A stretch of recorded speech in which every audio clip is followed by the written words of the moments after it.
नमस्कार, मेरा नाम है रोहित तिवारी और आज हम लोग क्लास 11th के चैप्टर नंबर 2 यानी कि बायोलॉजिकल क्लासिफिकेशन के क्वेश्चन आंसर्स को देखेंगे। तो चलिए फिर हम लोग स्टार्ट करते हैं बायोलॉजिकल क्लासिफिकेशन के क्वेश्चन आंसर्स को। बायोलॉजिकल क्लासिफिकेशन का पहला क्वेश्चन है, बुक को ओपन कर लीजिएगा, अगर नहीं है तो कोई बात नहीं, ध्यान से समझिएगा। क्वेश्चन को अगर आप समझ लिए तो आंसर्स को समझने में दिक्कत नहीं आएगी।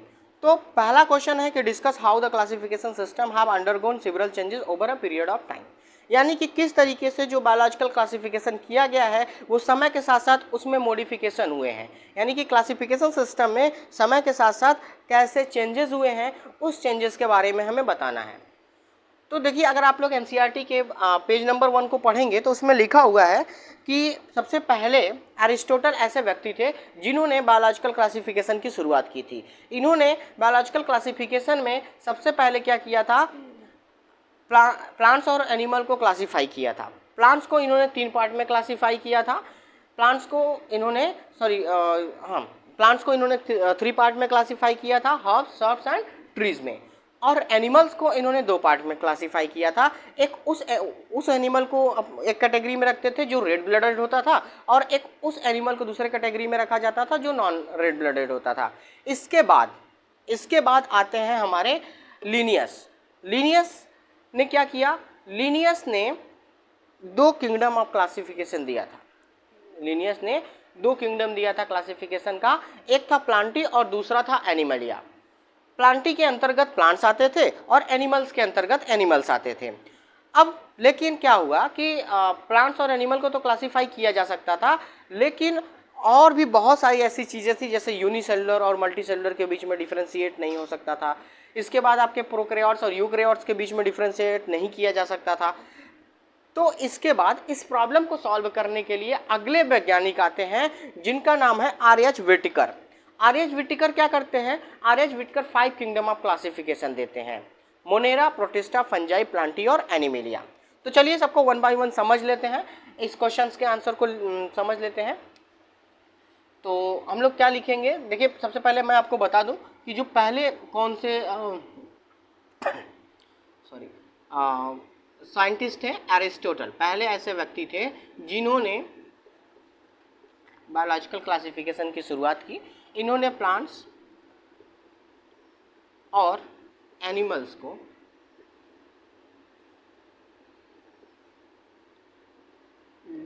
क्लासिफाई किया। प्लांट्स को इन्होंने 3 पार्ट में क्लासिफाई किया, हर्ब्स, श्रब्स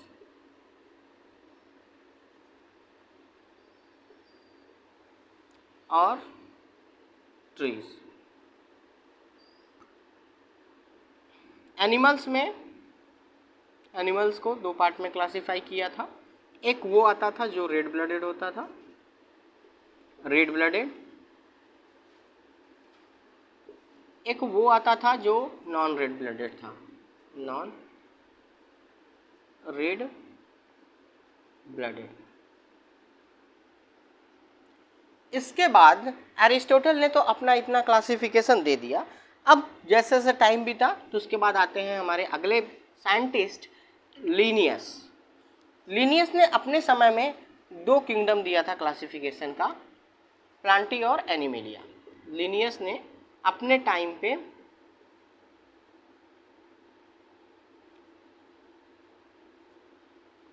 स्पेलिंग गलत हो सकता है, लीनियस ने अपने टाइम पे 2 किंगडम क्लासिफिकेशन दिया था। एक दिया था प्लांटी, दूसरा दिया था एनिमलिया। यानी कि प्लांटी के अंतर्गत प्लांट्स आते थे और एनिमलिया के अंतर्गत एनिमल्स आते थे। अब चूंकि प्लांट और एनिमल को तो क्लासिफाई कर सकते थे, लेकिन बहुत सारे ऐसे ऑर्गेनिजम्स थे जिनको इस लीनियस के क्लासिफिकेशन सिस्टम के अकॉर्डिंग, बहुत सारे ऐसे ऑर्गेनिज्म थे जिनको हम क्लासिफाई नहीं कर सकते थे, यानी कि डिफ्रेंशिएट नहीं कर सकते थे। तो इसके लिए, इस प्रॉब्लम को सॉल्व करने के लिए अगले साइंटिस्ट आते हैं। जैसे टाइम बीतता है तो आ जाते हैं हमारे व्हिटेकर जी, जिनका नाम था आर.एच. व्हिटेकर। आर.एच. व्हिटेकर ने, कौन थे ये, आर.एच. व्हिटेकर।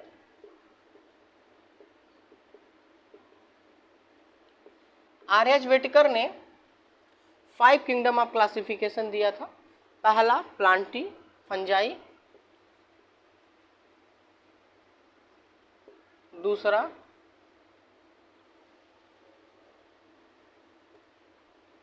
मोनेरा, पहला हो गया हमारा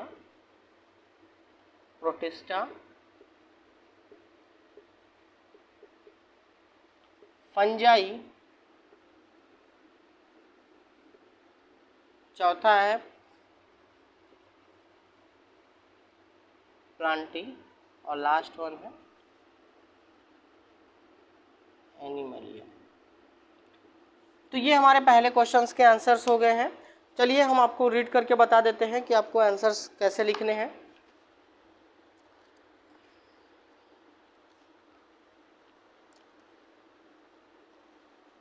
या फिर हम आपको रीड करके बता देते हैं, हमने आंसर्स ऑलरेडी बना रखा है फ़ोन में, तो इसके आंसर्स को हम आपको बता देते हैं। The classification system have undergone several changes with time. The classification system have undergone several changes with time. The first attempt of classification was made by Aristotle.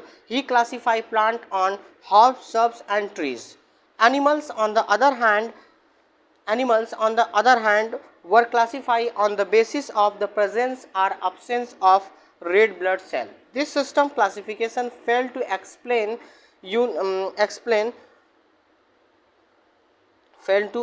or classify all the known organisms. Next paragraph है, therefore Linnaeus gave a two kingdom system of classification. It consists of kingdom Plantae and kingdom Animalia. However, this system did not differentiate between unicellular and multicellular organism and between eukaryotes and prokaryotes. Therefore, there were large number of organisms that could not be classified under these two kingdoms. To solve this problem, a 5 kingdom classification system was proposed by R.H. Whitaker in 1969 on the basis of characteristics such as cell structure, mode of nutrition, presence of cell wall, etc. 5 kingdom is Monera, Protista, Fungi, Plantae and Animalia. I hope कि आपको इस questions के answers अच्छे से समझ में आ गए होंगे। तो चलिए फिर अगले क्वेश्चंस के लिए हम मिलते हैं अगले वीडियो में।